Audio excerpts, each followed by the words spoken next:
Guys, welcome back to my channel. तो आज हम सभी बीए की लिटरेचर का जो पहला चैप्टर है द लेमेंट, उसकी समरी को पढ़ेंगे, जिसको इस लेसन को लिखा है एंटोन चेको ने।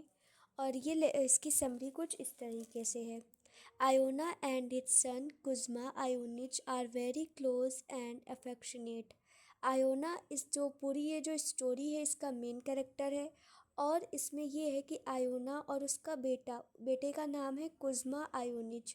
वो दोनों बहुत ही क्लोज हैं, यानी कि बहुत ही नज़दीक हैं, और अफेक्शनेट यानी स्नेहपूर्ण, यानी दोनों के बीच बहुत ही ज़्यादा प्रेम और लगाव है और वो दोनों एक दूसरे के बहुत ही करीब हैं। How ever Iona suffers the biggest tragedy of a parents life. खैर खैर however, the Iona suffers the biggest tragedy of parents' life. Iona एक जो पेरेंट के लाइफ की एक सबसे बड़ी ट्रेजिडी होती है, सबसे बड़ी जो त्रासदी होती है, उसको वो झेलता है। कौन सी होती है? तो when his son falls ill and die. तो कब वो ऐसी ट्रेजिडी को झेलता है? जब उसका बेटा बीमार पड़ता है और मर जाता है। डिस्पोंडेंट यानी कि निराश, Iona gives him a proper funeral and goes back to his horse carriage after only a week.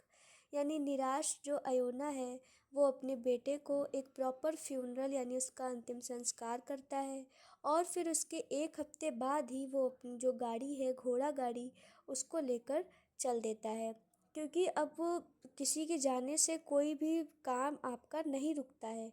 और एक हफ्ते के बाद आयोना अपनी घोड़ा गाड़ी को चलाने के लिए फिर से जाता है। He transports people on his horse, मतलब वो लोगों को अपने घोड़े पर, जो अपनी घोड़ा गाड़ी थी उस पर बिठाकर ट्रांसपोर्ट करता था, यानी मतलब वो मतलब इधर से उधर उनको ले जाता था। फॉर अ लिविंग, केवल एक जीविका के लिए। एंड ही होप्स, और वो आशा करता था, that he would find a patient ear और to in his customers to unburden his sadness and share his grief.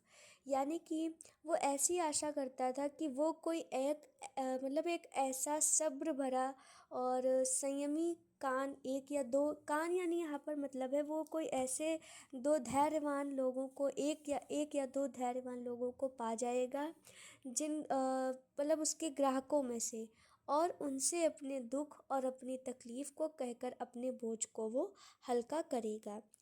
तो इसमें क्या होता है कि ये सब जब वो सोच रहा होता है, फिर उसमें होता है कि द फर्स्ट मैन, अब वो जो उसके कस्टमर्स होंगे उनकी बात करी जा रही है। The first man he meets is a sturdy and formidable army man. यानी पहला व्यक्ति जिससे आयोना मिलता है वो एक स्टर्डी एंड फॉर्मिडेबल यानी एक औपचारिक आर्मी मैन यानी सेना का व्यक्ति होता है। He is rough and polite, जो कि बहुत रफ भी है, यानी कि बहुत स्ट्रिक्ट और रूड भी है, और पोलाइट भी है, यानी नम्र भी है। ही हियर्स आयोनास प्लाइट, वो आयोना की तकलीफ़ को, उसके दर्द को, उसकी पीड़ा को सुनता है। बट इंटरप्ट्स, लेकिन फिर वो दखल देता है। When he complains about Iona's reckless driving, जब वो आयोना की जो है रेकलेस यानी बिल्कुल यूज़लेस, बिल्कुल बेकार सी जो ड्राइविंग वो कर रहा था आयोना, उसके बारे में वो कंप्लेन करता है, और उसी दौरान वो दखल देता है। He scampers off the vehicle soon after, और मतलब वो जल्द ही वो जो गाड़ी थी आयोना की उससे वो उतर जाता है। कौन? Army man. Discontent and grief stricken Iona meets a band of 3 young man next. तो मतलब जो आर्मी मैन होता है वो तो फिर कंप्लेन करके और फिर वो जल्दी से उसकी गाड़ी से उतर कर चला जाता है। अब जो निराश और हताश और दुख से भरा हुआ आयोना था, वो अ बैंड ऑफ 3 बॉयज़ यानी लड़कों के एक एक ग्रुप से मिलता है, 3 लड़कों के, यानी 3 नौजवान लड़के थे, उनके ग्रुप से वो मिलता है, उनके बैंड यानी कि उनके ग्रुप से वो मिलता है, यानी आयोना उन 3 व्यक्तियों से मिलता है।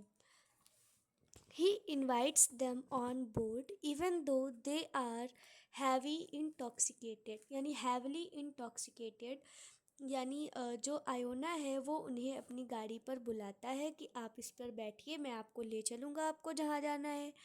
इवन दो, यद्यपि दे आर हैवली इंटॉक्सिकेटेड, यानी वो जो थे, तीनों जो व्यक्ति थे, वो बहुत ही भारी तरीके से, यानी बहुत ही ज़्यादा इंटॉक्सिकेटेड, मतलब बहुत ही बुरी तरीके से नशे में धुत थे। फिर भी आयोना उनको अपनी गाड़ी पर बुलाता है।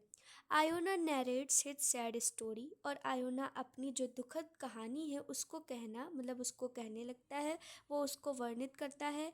But they are all too wasted to pay attention, लेकिन वो सब अपने में इतने मस्त थे कि वो इस पर ध्यान नहीं देते थे, और वो इस पर ध्यान देना मतलब बहुत ही वेस्टेड समझ रहे थे।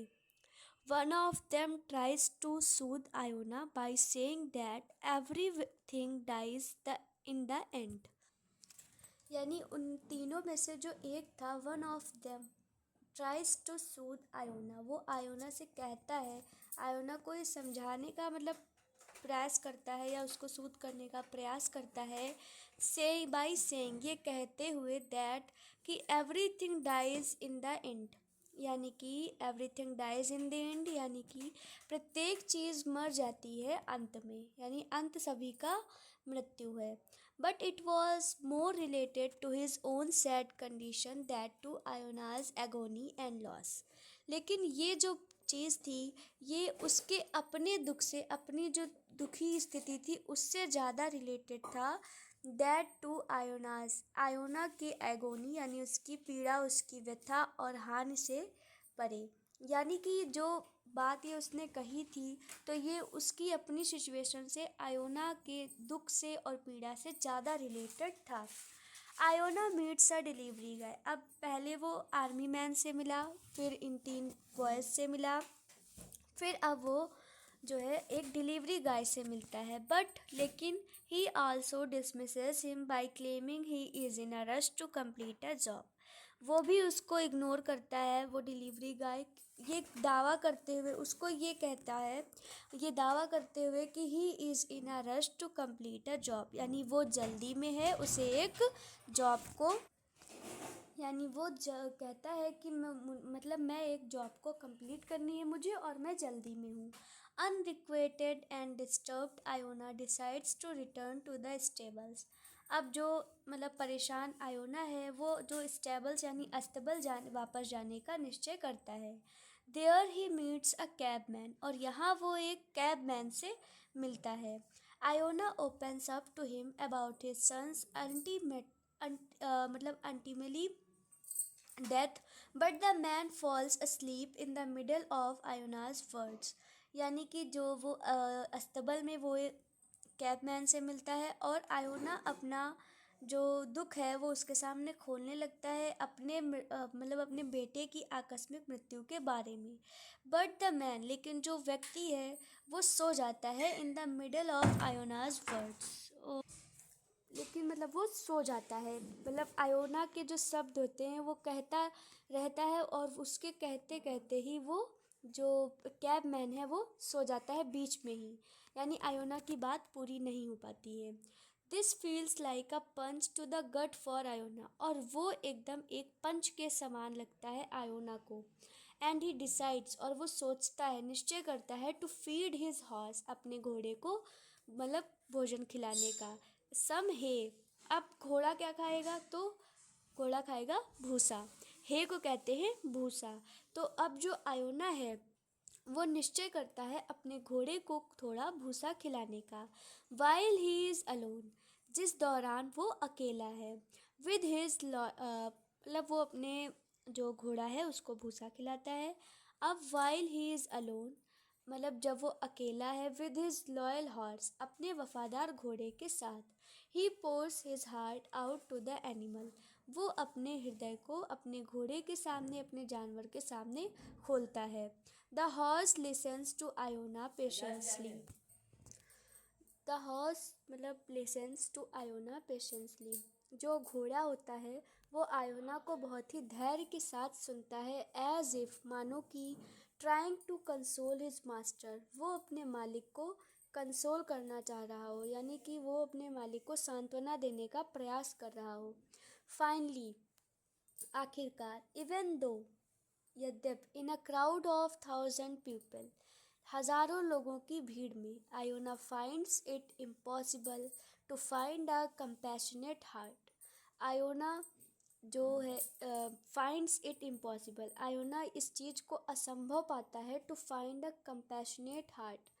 ये मतलब एक करुणामय हृदय को पाने में आयोना जो है ये असंभव मानता है। यानी उसको एक करुणामय हृदय की जो तलाश थी वो उसको नहीं मिलता है, तो उसको लगती है कि ये चीज़ बहुत ही असंभव है। He find sympathy in a silent animal, और वो सहानुभूति पाता भी है तो कहाँ, एक शांत जानवर के पास। The story is a stringing rebuke of the modern society, यानी जो ये कहानी है ये एक डंक भरी डांट है आधुनिक समाज के लिए। यानी ये जो है मतलब ये कहानी एक आधुनिक समाज की एक चुभती हुई सच्चाई को पेश कर रही है। Where there seems to the insurmountable distance between people who live and breathe the same air and eat the same food but are too busy to share each other's sorrows। जहाँ लोगों के बीच में मतलब यानी ये आधुनिक समाज की एक चुभती हुई सच्चाई को पेश करती है कहानी, जहाँ पर एक ही हवा में सांस लेने वाले, एक ही जैसा भोजन करने वाले, एक ही साथ रहने वाले लोगों के बीच एक दुर्गम दूरी पाई जाती है। यानी ऐसा लगता है कि लोग एक दूसरे से बहुत ही ज़्यादा दूर हैं, उन लोगों के बीच एक दुर्गम सी दूरी दिखाई देती है समटाइम्स। और मतलब ऐसा भी है कि हु बट मतलब वो इतने बिजी हैं, they but are too busy to share each other sorrows, यानी कि वो इतने व्यस्त हैं कि वो एक दूसरे के दुख को बांट नहीं सकते।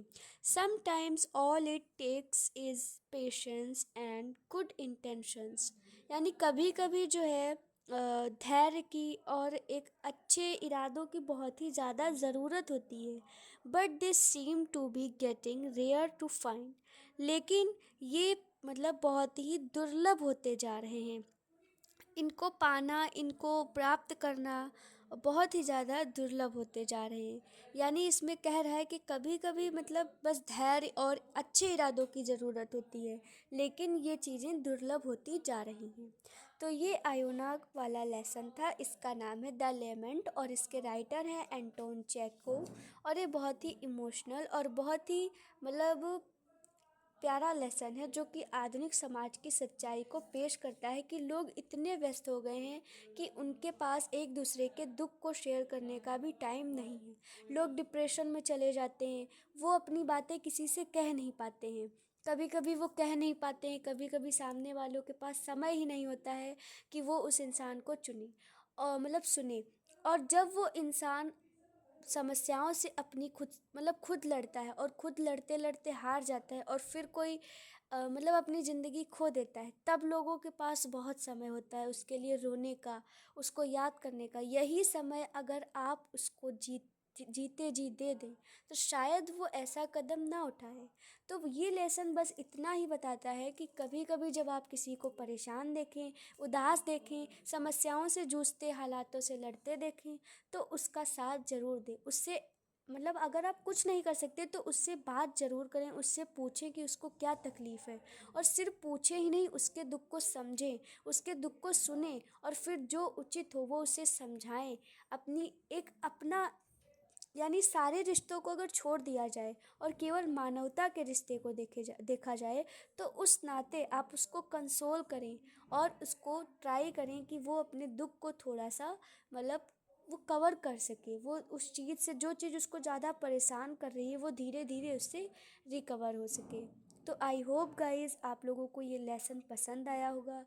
तो मिलते हैं नेक्स्ट वीडियो में नेक्स्ट लेसन के साथ। Thanks for watching.